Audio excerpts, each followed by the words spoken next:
I don't. I have a Bitly instead. What? I don't care. Okay, so just so you know, this is this presentation reorganized and cut down. There's too much on Eric Kurtz's presentation that there's no way I could do all of it. However, and that's why this is the Bitly for what you're seeing today, but this is the one for Eric Kurtz's. He's got video captures of every single one of the tools and his explanation of every one of the tools. So if you want to follow along today, use the one that's NTAI Toolbox, and the NTAI are all caps and Toolbox is lowercase if you want to follow it on Google Slides. But if you want to go back and look at all the stuff he has, because I'm not going to show all of his videos because there's so much on this. Because his is every single AI tool. Almost every single AI tool. And I really think that you would, first of all, we'd be here through the end of the day. And second of all, I don't think we need to look at all of them. So just so you understand, let's see, my mouse working? Oh, I turned everything off.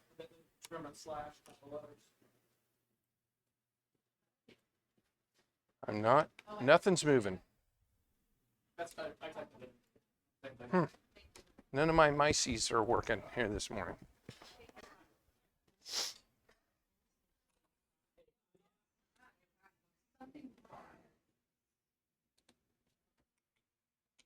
Why is it not working? Oh, there we go. Okay, so we're going to start out with an overview of AI. I had these slides up at the in-service as well. Just the difference, generative AI is programmed artificial intelligence that can do text, images, music, and code. And the one I took away the most this year was the music. I am sure you heard the songs playing. I was just amazed by some of the things that AI can do. All of them are different though. They all use different data sets, different programs. So when we look at the different AIs, you're going to get different responses from different AIs. And we're going to look at a number of them. But it's really about which one you like the responses, because different subjects perform differently on different AIs. So Mr. Trick may find that in math class, he loves Gemini because Gemini does math better. And Mrs. Wolf may find that ChatGPT is the bomb because it does language stuff better. So when we look at them, realize they're all different, okay? And this is the biggest thing. Eric Kurtz has a whole presentation on the Bionic Educator.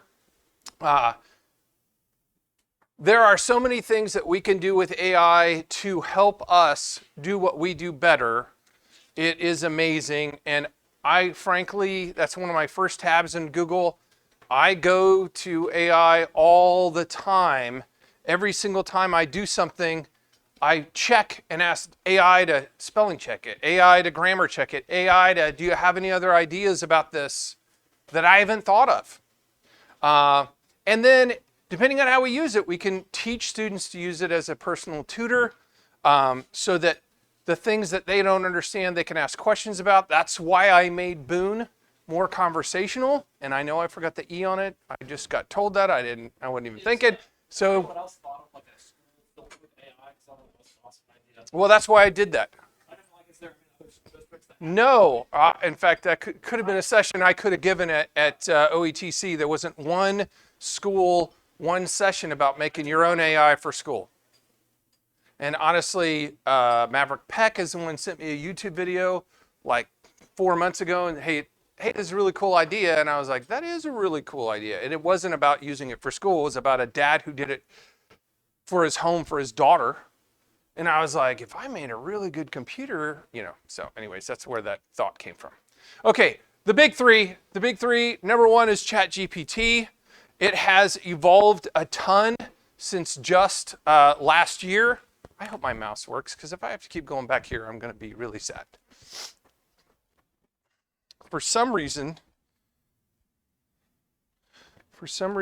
it worked, and then it didn't, and then it did, and it's not again.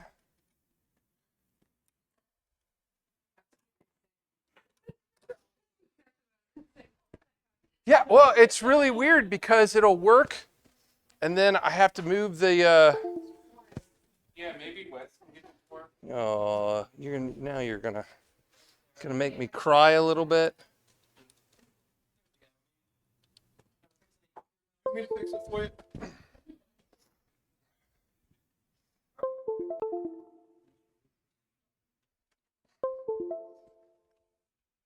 Okay, I just had to switch the USB for it to work, and I moved the wrong one, but oh well. Okay, so we're going to kind of look at some of these and some of the differences as we go through it. ChatGPT, now I'm going to go ahead and log in, and if you haven't used it before, you just log in with your Google credentials, and I've lost my mouse again. Oh, there it is. His screen is a little bit washed out.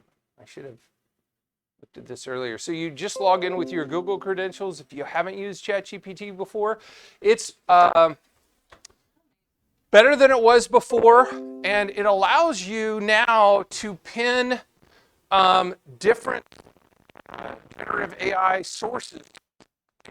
So if you like the way it does some of its things, you can say, hey, I want to use that all the time. So for instance, DALL-E is its image generator. So if I want a picture now, I've pinned DALL-E to the side, and I can just go, and I'm going to have to go to the back because I can't. How is it? DALL-E.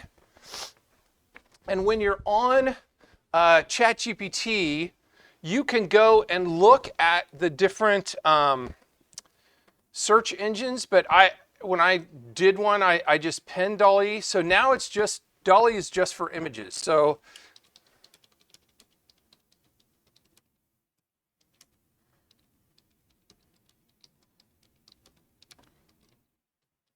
okay, so I said, make me a picture of the National Mall on the Sunset, because maybe I'm going to talk about that prior to us going on our 8th grade field trip. And it will go, now I'm not going to say it's perfect. And because I'm on the free one, I can only do so many a day. And I could tell it, if I wanted to, I want it to look like a Lego picture if I'm doing something with younger age kids. And it always does 2 images when you do it. And this is one of the new features of ChatGPT. So it's made a unique image that I can use. It's not copyrighted. It's technically mine. So that's one of the things. It also has a lesson plan generator that I've added to my sidebar too. I got to start a new one. Oh, I'm on the wrong screen. And with this, the lesson plan generator says, hey, what grade level are you going to do this for? What subject are you going to do it for? So there's a bunch of new things on ChatGPT if you haven't taken the time to look at it. It also is doing a better job now of providing links, and it still doesn't do as good a job at sources as the other ones. So when it comes to I need to do something specifically for a purpose that I need the links or the YouTube links for, I can't use ChatGPT. I've never gotten a good YouTube link from ChatGPT if I'm looking for videos. So on that one, I tend to go with the next one. Oh, no, with the next one, which is Gemini, but Copilot's very good as well. Copilot was the first really, really reliable one as far as getting sources. Every time you go and use Copilot, it tells you where it got that information from, whereas ChatGPT does not do that unless I specifically say and tell me where it came from. The problem with Copilot is to get all of its features, you have to pay $20 a month for a full, and it's $20 a month even for educational accounts. So while Copilot is great, and I can sign in, it's just I don't get, oh, I'm not going to do that. It's too, I don't know my Microsoft account. It's just the bad side of Copilot is the fact that it's too monetized for me. Gemini, however, is not at all. It does have an Ultra for $20 a month, but it does almost everything I want. And when I'm looking for YouTube videos, it's way more reliable if I want.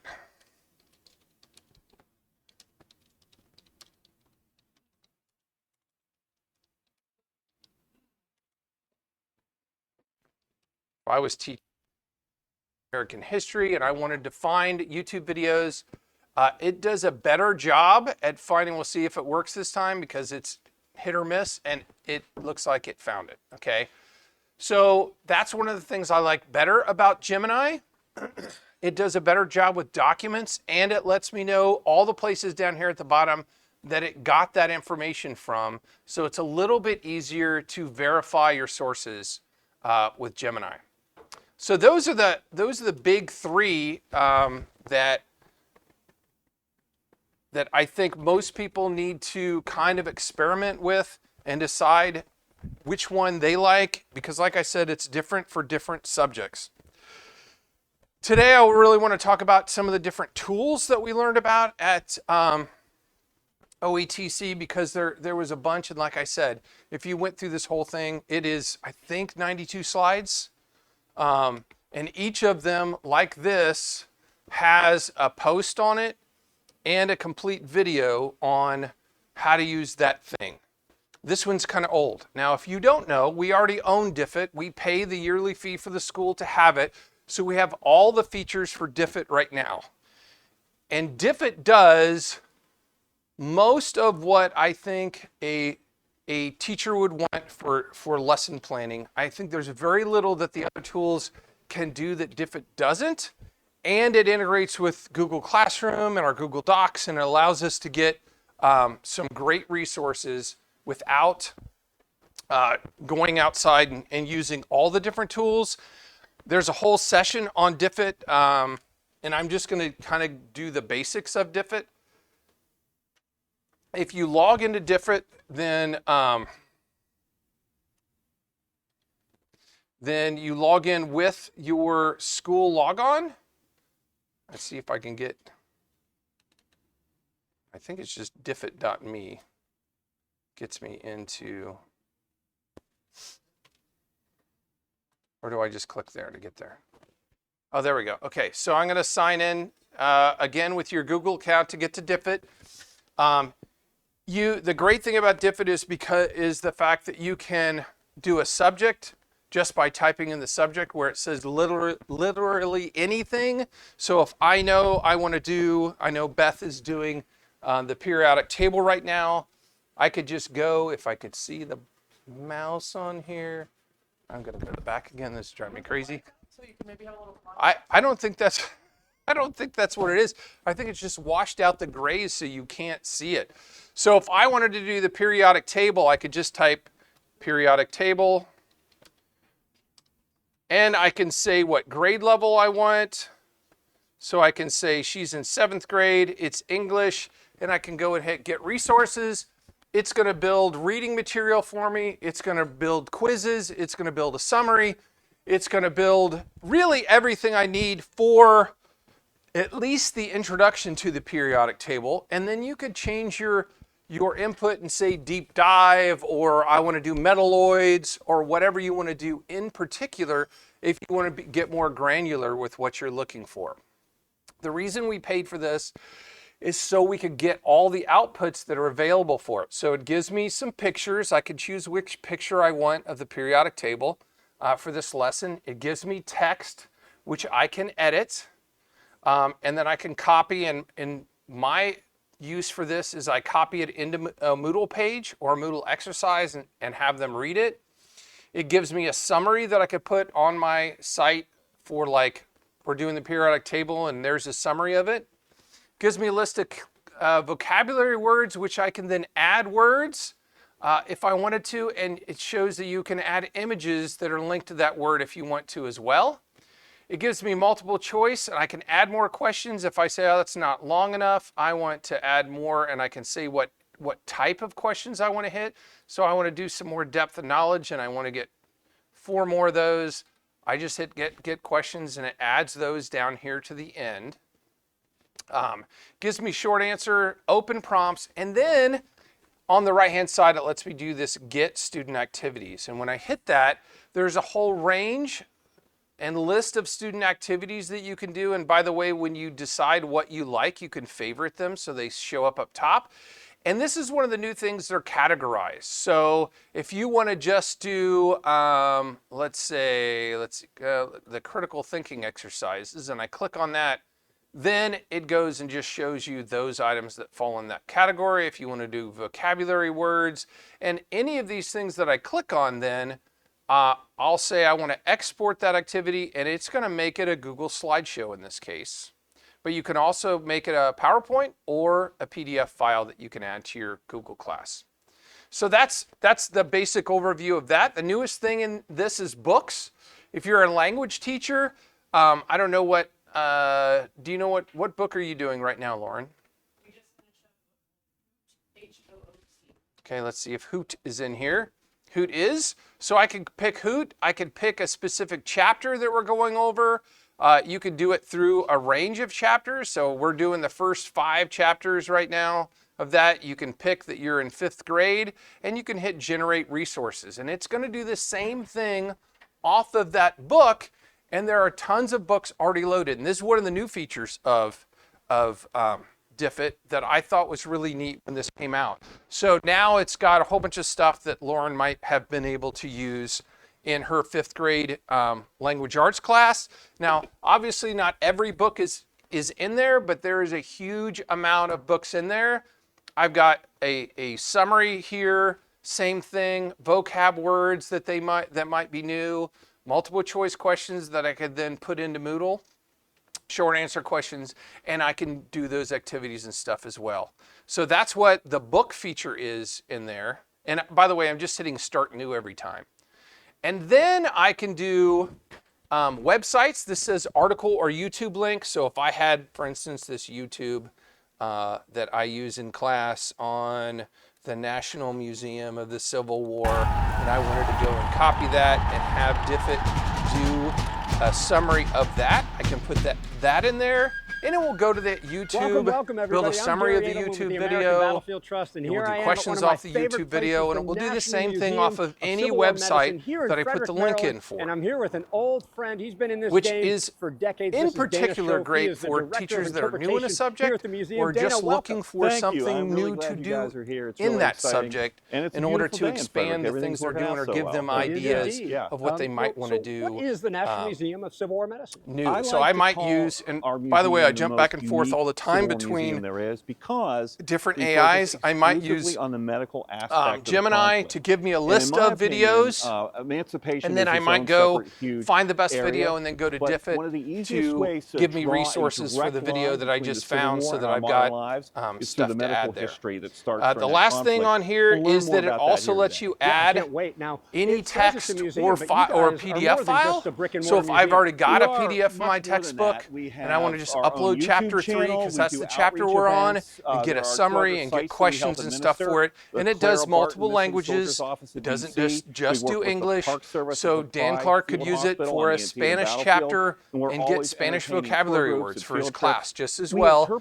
And he could have it convert it, if it was a Spanish textbook, into English so the kids would have the ability to do both. Because the surgeons and doctors of the Civil War wanted to learn from this chaotic experience and the casualties that were caused to improve medical health. So they kept a lot of specimens and things like that so they could improve medical science.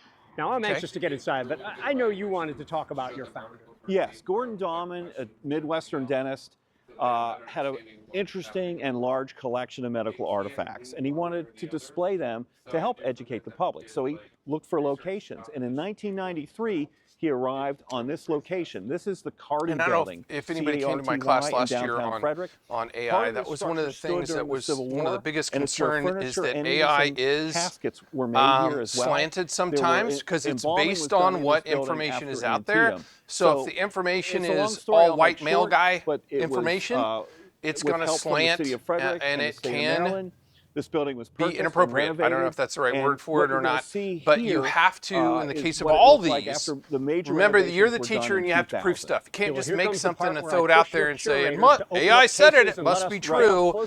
I just gave a test yesterday in my class, and I had several questions that I altered the questions so that AI would get it wrong. so that if they were using So AI, now they would here get we the are question inside wrong. one of the And I many told them immersive there are exhibits 4 they have questions here, on this sort of a test hallmark that of the if National you Museum use of Civil AI, and because they're Medicine, allowed to these use it in my immersive class, exhibits that they if you use work AI, with you'll get them wrong. artifacts. You have And to before check we your get into sources. much about the history, let's And talk about this I could tell artifact right over away here. which Right, ones so behind just us believe is a ChatGPT tent that belonged because they to got the Surgeon question John wrong. It was Wiley of the close, 6th New but it Jersey wasn't Infantry. right. It is the And we only need to realize surviving that, tent that was many used times by it's a Civil close, War but surgeon that isn't we necessarily know of. right. This came to the museum. So The that's founder what- of the museum, Gordon Dahman, loaned this artifact to us, and it still stands here. Wiley had a long career with the 6th New Jersey, so this tent could have seen some significant action and use during the conflict. Honestly, And you see that's it, and why you see the soldiers sort of around us here. I You know, tell them that the we're one thing seeing about some Gemini that you advancements here in get Civil War sources, medicine. I you can see go an and check the open source. sort of situation. And you can here. We ask see people laid out ChatGPT onto the for ground. sources as What's well. something You don't might have say to about Well, stick this with camp life diorama is important because what it said. You can explains say, that "Hey, where did this come most from?" people in die the of conversation, it disease. will tell most you soldiers die of where it disease came from. rather than bullets during the Civil War. Okay, so that's 2/3 Diffit. of That all one those is who the one died, we and that's already like have, and more there's than a full session on 700,000 that with people die of disease. Sarah. And I think a lot next of these class. diseases I have originate one in later these today on crowded, Brisk. huge Brisk camps is. that I often were did larger than some established little cities, blurb on Brisk. I have a 80,000 whole men, full one on 100,000 Brisk men later could be in some of today. these camps. Brisk And they're is just kind a of proper like breeding ground for some of the bacteria. things that The Diffit Army of the does, Potomac had a except medical for the director named fact Jonathan that it's not Letterman, its we'll own be site. discussing again, It is, who but mostly began it's reforms to interact with establish other sites. protocols for camps, So Brisk camps, is the way camps were a laid out extension to improve on, air circulation, better use for of Google latrines, Chrome, and it so did everything cut down on happens diseases, from but that's Google what people Chrome learn that you about have in to this add particular gallery. And into it's so your much more site than that, of course, or and we'll into get your into this as we Chrome go to the browser. museum more, And because it doesn't after end you with just do, camps, it's then all the ambulances, it's things that you hospitals, look it's at, just you see doing the little whatnot. Brisk But button down let me here? just This say is that, the Brisk what button. would you say to people? 'cause And I so run when into I'm this at on tours a any lot, people who site say, with Brisk, I'm I can much go smarter click than the on it. people of the I gotta past. sign in. Those I didn't sign idiots in that yet. did it in this way. Again, it uses I your tend Google to tell account. them that imagine if you went back into the past and said, wait, I got wash the this saw, YouTube and they playing say in the why, background, and you but- explain that there's little things that live on you. We can't. I don't know why we can't hear it. Oh, because it's going to USB speakers. And some are good and some are bad. Oh, that's wrong speakers too.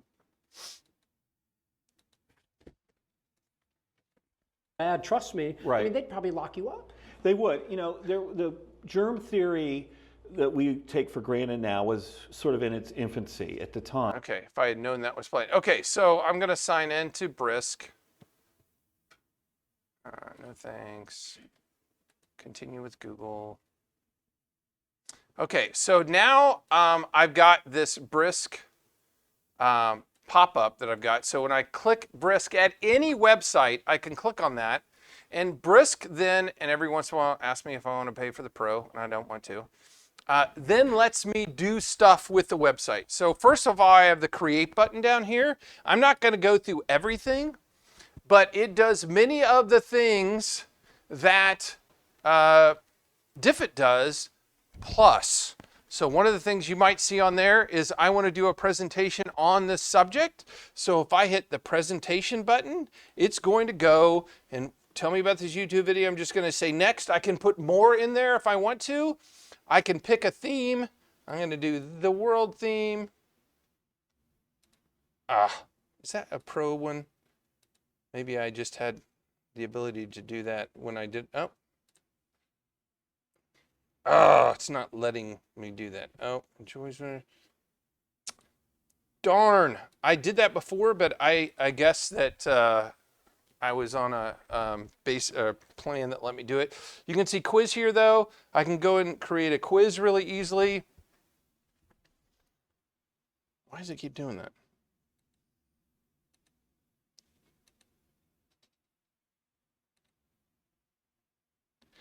I don't know what Brisk is doing because it shouldn't be coming to this slide at all when I'm creating a quiz.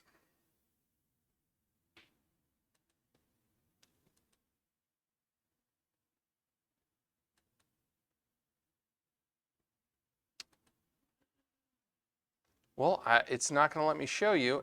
If I go here, you can pick the grade level. And see, it's still for some reason stuck in that it's trying to do a slide because it's saying how many slides. It's not doing the activity that I'm trying to do. I'm not sure why. I'm going to do a refresh on this page. that did it in this way, I tend to tell them that imagine. Let's see if it does it this time. There we go. Okay, so I'm going to do it for 5th grade, multiple choice, 10 questions. And now here's the thing. With the quizzes, you can go straight and put it in the Google Doc, or you could say, hey, I wanted this to be a Google form that I can send out right now in class while we're watching the video. So if I do that, it makes it a Google form that I can then just send to my class. So it does both. If I do it as a doc, that's how I'll go and bring it into Moodle. But if I do it as a form, I can just go ahead and boom, send out this quiz that's automatically made for me. It's going to propagate all the questions and stuff. It's automatically published. And then I can just hit send and send it to my class. That's one of the things that Brisk does. There's a whole bunch of things here as well, though. If I go and I want to do one on, I'm just going to stick with the Civil War and go to a website. If I've got this page, I used Wikipedia on the Civil War, but it's not the right reading level for my kids, I can go and say, hey, just change the level. I want it to be, sure, I'll leave it at 5th grade English, and I just hit create reading level, and it goes and copies all of that page to a new Google Doc and rewrites it so that it's, and I could use this in my Spanish class to change a web page to Spanish. I can change it any language I want to, and it's going to go and create a new Google Doc that then I could share in my class. I could copy and paste in my Moodle site if I wanted to, and it's going to rewrite the whole thing at a different reading level for my kids. Yeah, Dan.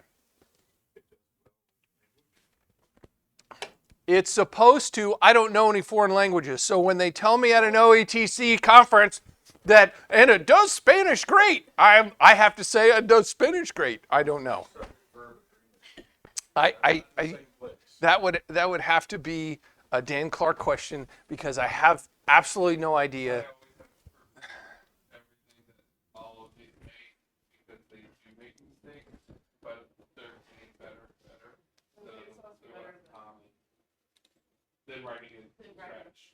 So I can, let's see, what Spanish do we teach, Dan? Latin America or Spain? Spain's the universal. Is it? Okay.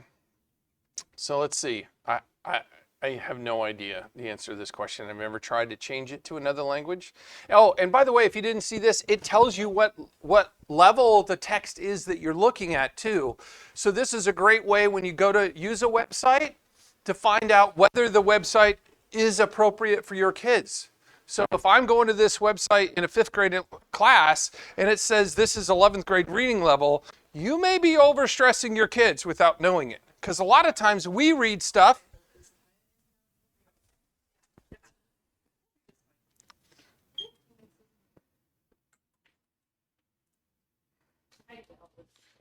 What's the problem? I have no idea. There's a bunch of dirty dishes over here, though. Okay, so the Brisk is just an add-on, and I'm doing a whole class on Brisk. But I think Brisk is one of those tools. Oh, by the way, it has this boost student activity that has some really cool things in it, too, that we do not have in Diffit. You can add a tutor, which is an AI for that class, that it will answer questions for you. So if students have questions and you want to put that embedded in your site so that you have an AI that they can ask questions to. You can also do a character chat. You can say, this is Robert E. Lee, and it will act like it's Robert E. Lee that you're chatting with in the AI. So if you're doing a class on a specific, especially historical or science topic, I don't know if talking with Isaac Newton in a math class would, I don't know, maybe it would be. Of that person, yes. So, and there's another site that does that as well that we're going to look at here in a minute. So that's Brisk. And again, all these things, if you look back at Eric Kurtz's blog post, it has all those links there as well. And if you want to watch a video that he's got on Brisk, that's on there. This class is intended to be an intro to a bunch of those tools. Notebook LM is one of the ones that I just learned about this year, and I think it's awesome, and I've used it a whole bunch. And there's not a separate session on this, so I'm going to cover Notebook LM in its almost entirety for you guys.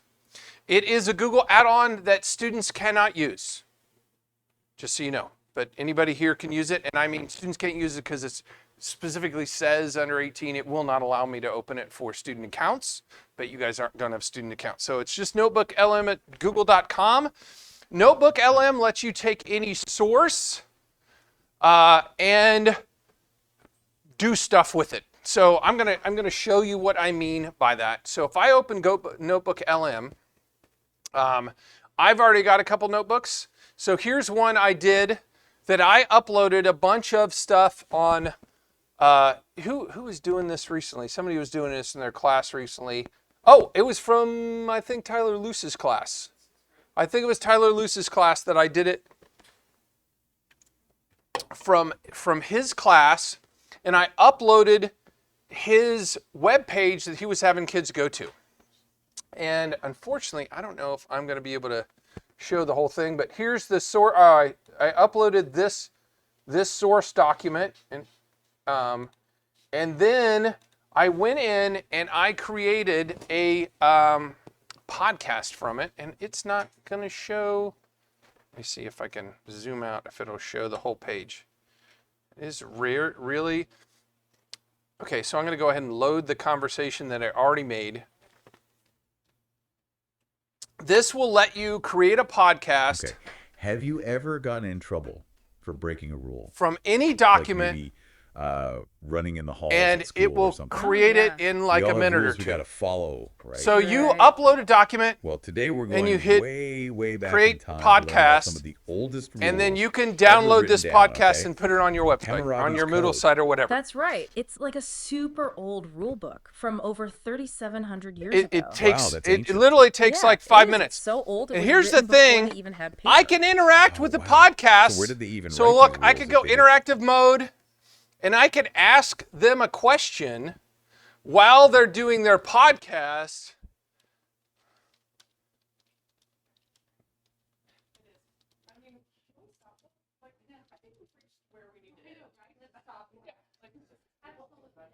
Okay, and if I go and ask them the question, they will stop. Oh, I got it on the wrong side. Oh,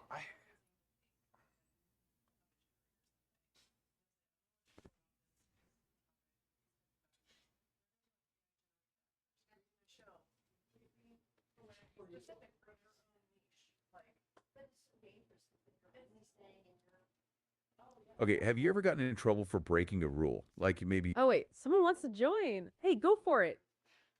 so, I think Oh, yeah, I have to me hold too. this down. Same here. Part of being human, right? exactly. So like Hey, yeah, what's up? What does an eye for an eye mean? I don't know if okay, it's, that's a really good question. Yeah, it's a phrase that comes up a lot. So an eye for an eye is basically like The punishment should fit the crime. exactly. So if you like hurt someone, Then something similar would happen to you. like if you stole So, yeah, something, and You might have to give this one something doesn't let me of choose equal voices. value There's back. another one we're I'm going to show get you into that does. specifics in a bit. Yeah, Not there's a lot pretty of voice famous choices. example coming That right one up. only has Okay, wow, 7 that's voice ancient. choices. Yeah, it This is. one It's just so does old. It was these written two, before paper. But you can do it on wow. literally anything. where You do they could even write these upload rules? your They carved them weekly on a huge newsletter stone pillar. so that Really? not only Almost is like the a newsletter giant there, but billboard there's for a everyone to podcast see. of the So newsletter. everyone could see them. Oh, And yeah. it is Wow. And this pillar is stood very, in ancient very, Mesopotamia. easy to do. You just add a document or multiple documents. You can add as many as you want. You can add 20 different sources of information, and it will, the more you add, the longer it'll take. I think you have to upload the PDF. I don't think it takes a link. I'm almost positive. So I'm going to create new. So it lets you upload. You can use Google Docs. Nope, I'm wrong. You can do a link. So I'm going to go and I'm going to go back to the Civil War here while we're on here, and I'm going to add a YouTube video. And I can do multiple on the same subject, and then when I'm done giving him all the stuff, I just hit generate right here, and it takes a little while, and all of a sudden there'll be a podcast made that, again, I can just download and put on my Moodle site. I've got one, and I'm starting to use this wherever I've got a lot of text. The students can use the text to read, or they can just listen to the podcast up top. So I'm doing like small sections, and the podcast is obviously much smaller, but I've got a couple students who are at a 3rd grade reading level and or cannot read at all, is what I've been told, that either use the screen reader or just listen to the podcast. So, and when it's done, it just gives me a link to download the file. Yeah, Dan. I don't know how many you can. I've never hit a limit to how many inputs you can give it to one podcast. Yeah, I don't know. I'm sure at some point it's going to say you're done, but I mean, I put 10 in. I'm like, how many times are you going to have it synthesize 10 different things? I thought that was a lot. And it's going to combine all of it and synthesize all the things that you gave it to talk about. So, and you can do, like I just showed you can do text, you can do uploads, you can do YouTubes, you can do links, you can do Google Docs. So if you've already taken and like with Diffit and made it a 5th grade reading level for your class and edited it to what you want that you're going to share to your class, then you can go and have it make the podcast of it. What? No, it's completely free. No, there's no cost for this. They are planning on adding, and you can see down here, you can click here to get a study guide, a briefing doc, a facts page. Over here, I can get an audio overview. There's the briefing doc on that. All this is free. This is a Google tool that's free. I'm gonna leave this so we can come back to it because I never timed it. I think it's like 10 minutes. We're not gonna sit here for 10 minutes while it's generating the conversation. But obviously, you just go on with your day and come back to it while it's figuring that out. So that's Notebook LM, and I thought that was pretty cool. That was one of the tools that I was like, I immediately started playing with that. School AI is also free for most of this stuff. School AI is made specifically for interactive characters. So the idea with this one is that you create an interactive character that your school or your class is going to talk with and chat with in your classroom. So if I go to School AI, it's already got tons of characters made. So the way School AI works is pretty simple. I'm going to have to log in again.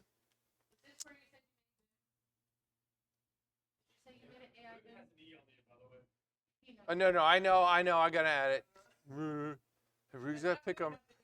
Yeah, it's like, you spelled moon wrong.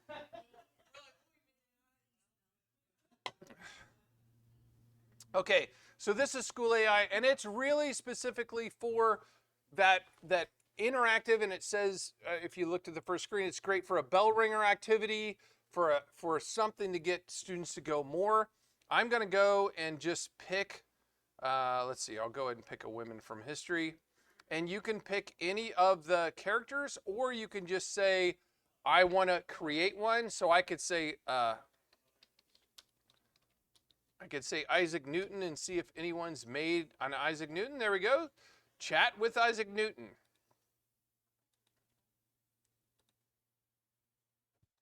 And I can go and create a space then that the students get a code that they talk to and chat with that character. So if I want to go ahead and, I think it gives me an AI code next. There we go. So I've got a code. I can add it to, so I can just do that and say, put this in my Moodle class that they go to. I'm going to go and do an incognito so you can see what it looks like.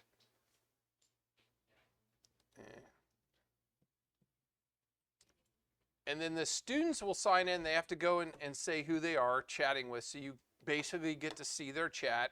So, and they join the chat that you're controlling on the other side, and you'll see everything that they talk to and speak with Isaac Newton about. Let me say it this way.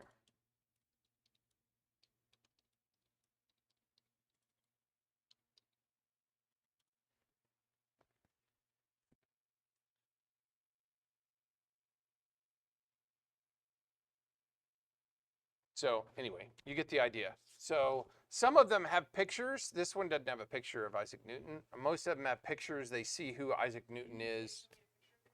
What? I don't know.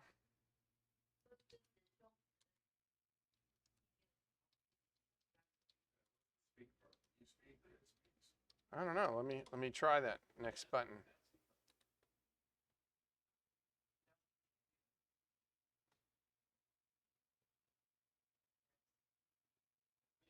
I was born on January 4th, 1643, in Woolsthorpe, England.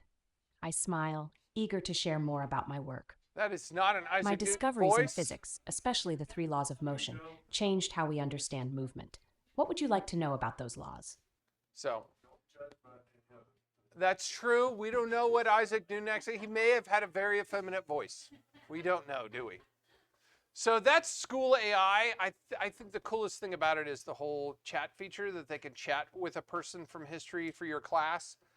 And on the other side, I shouldn't have closed it. I should have minimized it. On the other side, I would see the person as the teacher coming into the class and talking. And if I want to, I could see the chat that they have with that person. So it's a moderated thing. You create the chat, you share the link, and then on your screen, you can see that who's interacting, who's not interacting, and if need be, who do I need to correct with their interactions.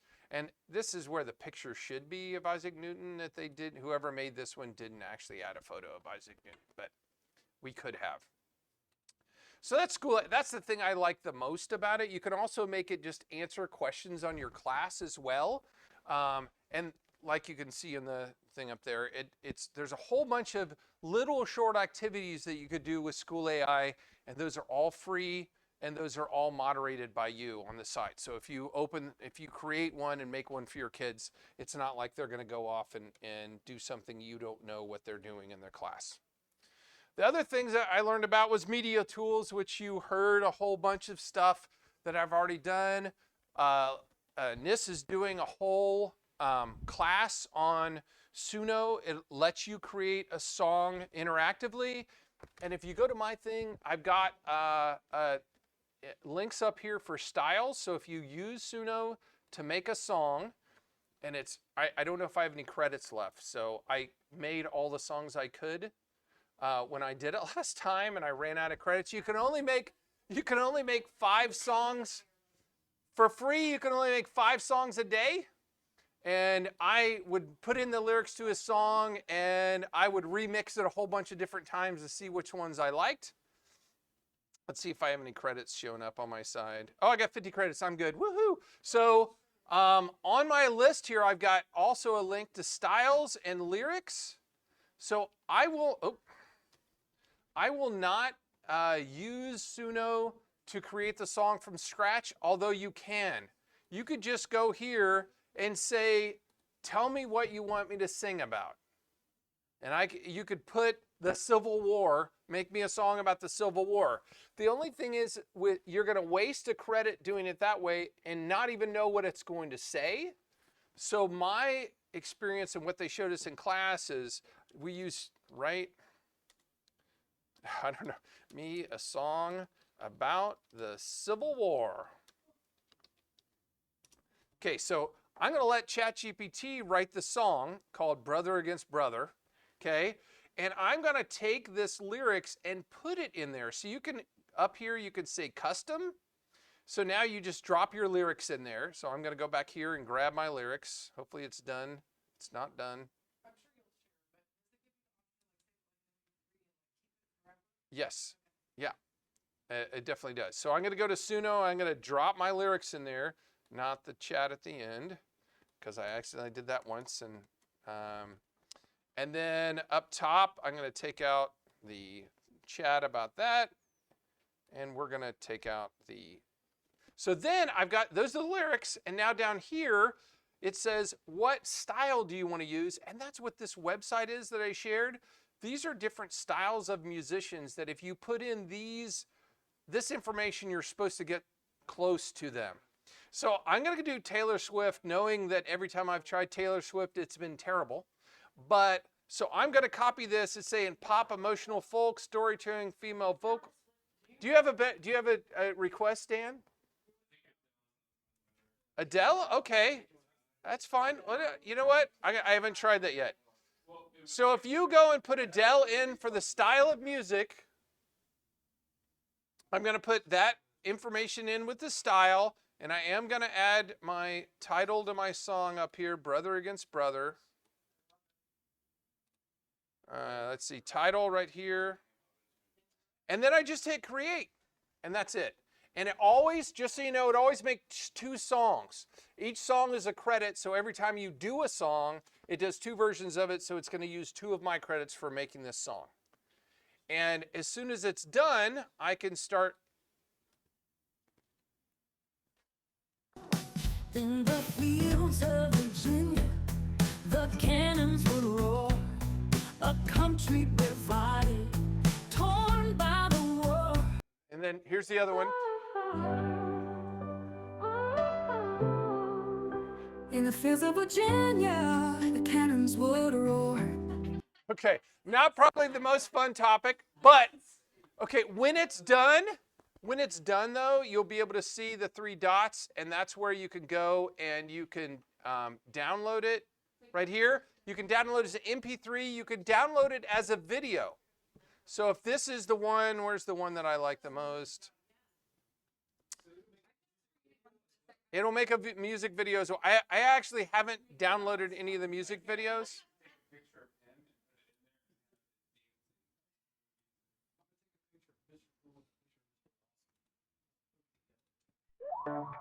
So this is the one I really liked that I made. Stepping in early, coffee in hand, new ideas, got a lesson plan. Whiteboards glow, text in the air, we're leveling up, taking learning there. Click, tap, watch it shine, turn a worksheet to online. Game on, let's amplify, students light up, watch them fly. Okay, this is here's the music video. I've never tried to play one of these, so I have no idea what it's even gonna look like. Oh. It's just this with the words. Stepping in early, coffee in hand, new ideas, got a lesson plan. Whiteboards glow, text in the air, we're leveling up, taking learning there. Click, tap, watch it shine, turn a worksheet to online. Game on, let's amplify. Okay, this is doing a whole thing on Suno, which may cover everything I just did and hopefully more. But that was one of the media tools that I was like, that was really cool, and that was the best one. So the other thing I really wanted to learn about was image tools, and I am almost out of time. And that's why I knew I wasn't going to get to everything. Dolly is the one I already showed you. You just put in a text thing. The more information you give it, the more it's going to change what the video is. So if you just say the Civil War, you don't know what you're going to get. If you say I want a picture of the Civil War at sunset at the Battle of Gettysburg with the Union winning, it's going to try to make you that video. So the more text you give it, the better for that. Gemini also does images. And Gemini does them pretty well. You can see these are all some Gemini pictures. Again, you have to be specific. By the way, Boone does images too. So if you run out of, you can only do so many a day images with both ChatGPT and Gemini limit you how many you can do. Boone does not, but I'm going to tell you Boone's trying. It is a computer in my room. Boone is trying as he can. So I am already out of time. It's 8:50. There's a ton more tools. If I went through all this, look at I'm still going. There's a bunch of tools, although so that's Eric Kurtz. He used Meta AI with one picture. He said, make me or imagine me this, and it will do it. I was going to take some pictures of you guys and do some wizard pictures for the thing, but I never got around to it. So it does look like Eric Kurtz. So my point is, all those things, if you're interested in anything else, are on the PowerPoint that I got all this stuff from. But I knew that was about as far as I was going to get. Do you?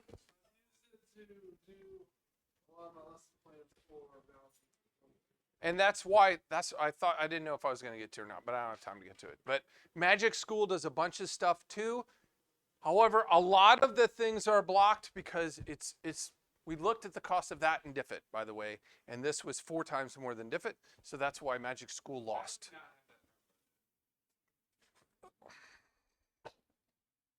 So I would say if you're interested in any of these things, he's got good videos of them. If you go there on his, he talks Hey, this through is that Eric, tool. and this video is one in a series on AI tools for education. In this video, we're taking a look at Magic School AI. You can access the full list of all of the AI tools, videos, and links at bit.ly/Kurtz-AI tools. All right, so let's start by taking a look at Magic School AI. So Magic School AI is a collection of over 50 AI-powered tools to help educators create content. They've got tools in all kinds of categories, from planning to content, questions, student support, communications, and on down the line. Basically, what these are like pre-made prompts. So it's like you could go to ChatGPT or Bard or or Microsoft